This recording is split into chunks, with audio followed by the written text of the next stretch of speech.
One of the questions that we get asked quite a lot is, does training progress have a CPD log?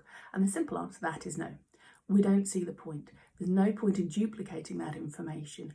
Your professional employees, your veterinary surgeons and your registered veterinary nurses, they need to be keeping their one CPD log up to date. And I know some people don't do that as often as they should. I have to say, once you get into the habit, you need to be doing it every time straight away. In fact, while you're at the end of the webinar and the question times, that's the time to be filling in your one CPD app. Make sure you keep it up to date. If you had another step, if you ask them to record it somewhere else as well, then it's just not going to happen. It potentially will cause a little bit of resentment, and actually I think they're even less likely to be recording it in the one CPD app if they've got something else to do as well. Oh, I'll do it later, and then it gets forgotten. So we recommend that there's no point in having a duplication.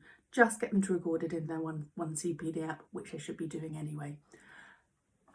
What you can then ask them to do, if you feel that you need a record that your team members are up to date with their CPD, is actually ask them to share that with you. So they can go in through the app or online and click on the Share My CPD. I think if you're on the app, it then takes you online, but that's fine. You then have to choose your what year you want to share, and whether it's just the CPD activities or the reflections as well, and that then creates a PDF which they can then export. You can then save that into your training progress. We have a place for storing documents, so each team member has a sort of a place where you can store documents for them. So if you're wanting them to share every year's CPD, and that's great, end of the year, that it can go in and slot in there.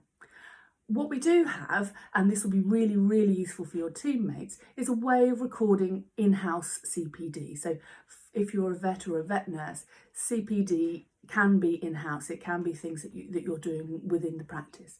So what you do when you're setting up your training programs is you can allocate a little bit of training time to each task or each element. So whether it be washing your hands or how to be a bitch bay or your CPR training, and you allocate a period of time to that, say an hour or half an hour, whatever it be.